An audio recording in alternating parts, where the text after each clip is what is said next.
Yay! Finally, I'm on. It might go off again. So I'm just going to sit very, very still and hopefully it will carry on working. So, fourth time.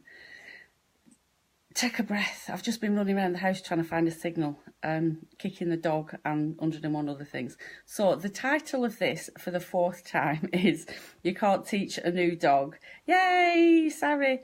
You can't teach an old dog new tricks. Well, can you? Yes, you can. As I started to say, this is being posted on the Parent Plus page, but myself and Sari have recently set up our own personal coaching pages. We've both done psychotherapy for a while, but we're kind of jumping ship and maybe doing a bit more coaching. So why am I posting about change and you can't teach an old dog new tricks? I'm very pleased that I have actually achieved something. One of the things that I've found out about me is I do lots of things for other people that I can't do for myself. So you wouldn't believe it looking at me, but when I left school, I trained to be a hairdresser. Not very good at doing my own hair, but I can do other people's hair. I cut my daughter's hair all the time. She won't have anybody else go anywhere near it. I just always do it. Cut my husband's hair, cut my son's hair, get the clippers out, do all of that sort of stuff. Then I did other things. Then I became a therapist. And one of the things I've noticed is that you can't therapize yourself either, which means that I need to pay for somebody else to do it. So one of the things that I've done with doing extra training in hypnotherapy and NLP and doing the coaching side of things is I've got a mentor. And my mentor is brilliant, Ali Campbell. If any of you want to look him up, he's fantastic. But I got hypnotised last week, and I want to say how I've changed, shockingly. I'm going to admit to some things now, which some people might know about me. People that know me, my nearest and dearest and everything, know it already. But on this page, you might not know it. I'm going to rephrase this. I'm a non-smoker now, but I was a smoker. I had, and when I say this out loud, it really shocks me, I had a smoking habit of nearly 40 years. So for 40 years, almost, I've been a smoker. And I thought it was who I was. It was part of, sounds silly, but it was kind of part of my identity. I didn't quite know what I would do if I wasn't smoking. But if I'm going to do hypnotherapy with people and believe that it's good and it's going to make a change for people, then I needed to make a change for me. And another thing you might not know is I'm going to be a grandma. Yay! Next year in April. And my daughter, in no uncertain circumstances, has told me I'm not allowed near my grandchild if I'm smoking. So that's a biggie. That was kind of a bit of a threat, and it's worked. So yeah, for 8 days now, I'm a non-smoker. I've made some videos, which I'm going to post on my coaching page, about the day-to-day events on me giving up smoking, because it's a massive deal for me.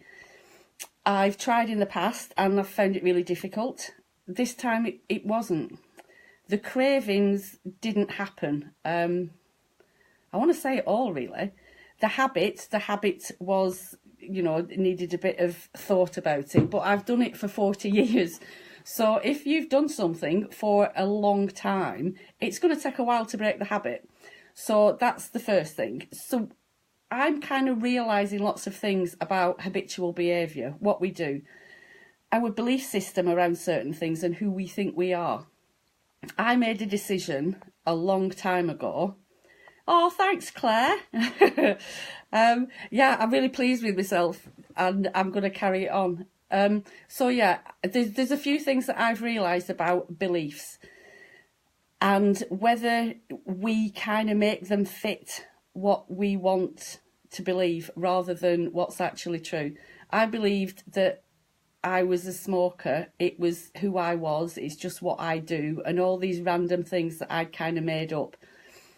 If I say it's just what I do or it's part of who I am, I'm kind of disassociating myself from the act of smoking somehow, which that's quite a big thing, to disassociate yourself from a behaviour or a habit, because if we disassociate from it, then somehow we can't change it. We have no power or any responsibility over it. So one of the first things that I would suggest anybody does when they're making a change is to think about it before you do it. I planned on doing this. This is a fantastic time of year to look at making a change. We all make New Year's resolutions, and if, like me, I come 5 o'clock New Year's Day, it's pretty much gone out the window.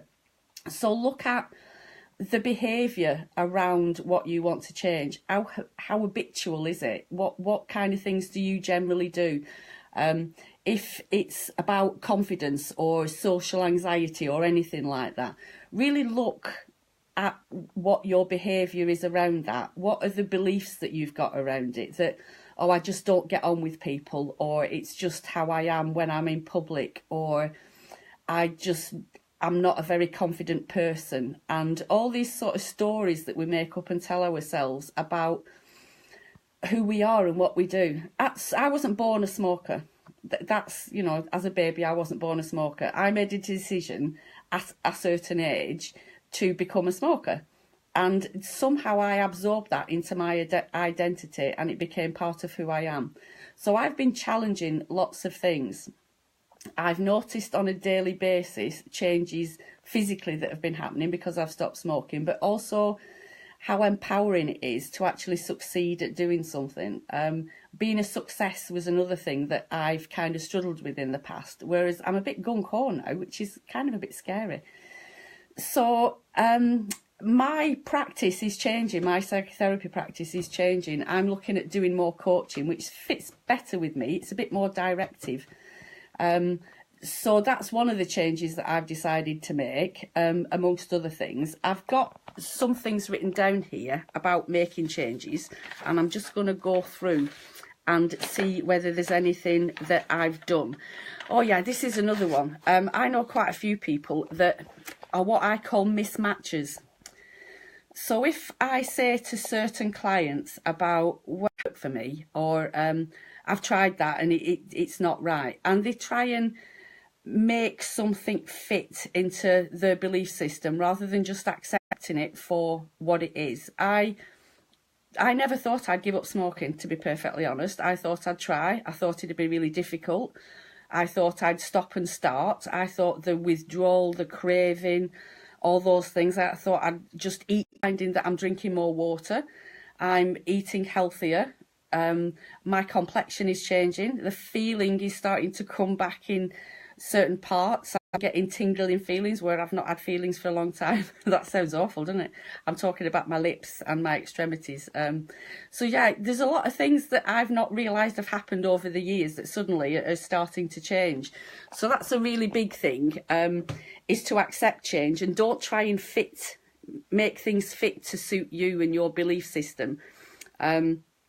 If you've always been anxious, it doesn't mean that that's part of who you are. Don't disassociate from what's going on, because if you do that, then somehow you're disempowered to making a change and making a choice. And change is good. We can all make change. Sometimes it's harder for others than for some, but that's okay. It doesn't mean to say that we can't do it. Our identity is not fixed. We choose our identity and we filter lots of things so that it fits in with our vision of who we are. So just be mindful of that. I think we spoke on Parent Plus before about fixed versus growth mindset. And I'm definitely switching much more over to the growth mindset. There's nothing that can't be achieved. And that's a scary thought sometimes. That I put limits in front of myself. Nobody else does it. I do it. I used to have the thought that, yeah, they can do it, but it won't happen to me, or I won't be successful, or it's different for me. And all these weird stories that we make up. We're not hardwired. Our brains aren't hardwired to be a certain way. They are pliable. They are we can manipulate them. The plastic. So we can change things. It's not fixed. And the other thing, looking at hypnotherapy and coaching and NLP and all those sort of things, our brains are meant to remember and forget things. That's what they do. probably forget more at my age than remember things, but it's about it being plastic. So we can remember the good stuff as well as the bad stuff, and we can forget the good stuff as well as the bad stuff. So it's about us focusing on the things that we want to change, really slowing things down. The habit that I had, the smoking, my body was just doing things. Before I have a client, when I finished a client, the first thing I did was walk straight through the house, go to the front door, because we don't smoke in the house, and I'd have a fag. And for a couple of days, I was still walking that way. I was still doing it. And then I suddenly stopped and thought, I don't smoke anymore. So I've had to consciously change behaviour and slow things down and really look at what I want to do and making a conscious decision, not disassociating from the decisions that I'm making or the things that I want to change. So I kind of just wanted to put that on here. If you want to know more about making a change and how you can do that, about setting goals, just get in touch. You can get in touch with me on Jackie Jones Coaching on my Facebook page. I'll put the links up. You can get in touch with Sari on her coaching page, Sari Taylor Coaching. You can still post on Parent Plus. We're not going anywhere. So if there's anything that you want to ask parenting wise or personal wise, you know, you can get in touch with us. You can message via the website or whatever. If there's anything that you want to know about, if there's anything you want to ask, if there are any changes that you want to make, New Year's resolutions type thing coming up to this time of year, then just post and ask. Yeah, that's what we're here for. We've not gone away, nothing's changed. We're kind of evolving into other things. But change is good. Don't be frightened of change. So that's all I wanted to say. I'm going to post some videos up on my coaching page of the process that I've gone through giving up smoking, because now I've kind of gone public. It's been a bit of a secret, and half my family don't even know that I've given up smoking. My daughter doesn't know. She'll be really surprised when I see her this weekend. So yeah, and my son keeps checking up on me, sending me texts all the time. Have you gone today? What have you done? How many have you had? What have you done? So it's rather exciting. But congratulations to me. And we're here if you want to make any changes, small changes, big changes. The nearer you get to believing that you can make a change, the easier it becomes. So just start to look at the possibilities. Sari says she can't wait to watch them. Yeah, some of them aren't pretty, Sari. So yeah, just explore. Just be curious about your behaviour and what's fixed and what's not and what can you change. Don't disassociate from all the decisions that we make on a daily basis, because we have a choice in everything that we do.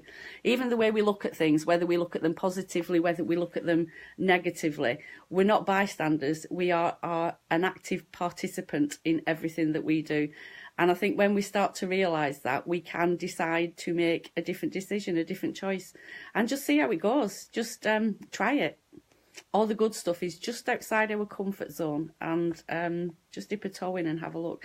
So have a fantastic night. I've gabbed on a bit and not really made much sense because the internet threw me at the beginning. But I shall post this and just have a look on our coaching pages as well as at Parent Plus, and get familiarised with it all. I'll speak to you soon. Take care.